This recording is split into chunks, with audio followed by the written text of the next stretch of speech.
Alright, so as you all probably saw by the title of this video, I'm going to be showing you in 1 minute how to factory reset your Insignia Fire TV. I am just on the home page to get started. If you are not already, you can use your Insignia remote and just click the home button right there.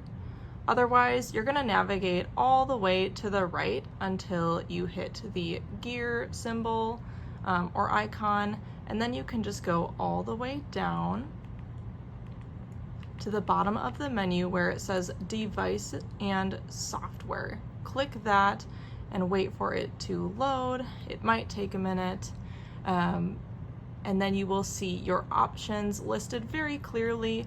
At the bottom is reset to factory default, so you can just select that option and it will be like the TV that you purchased. So click reset there and then just wait, and it is ready to go.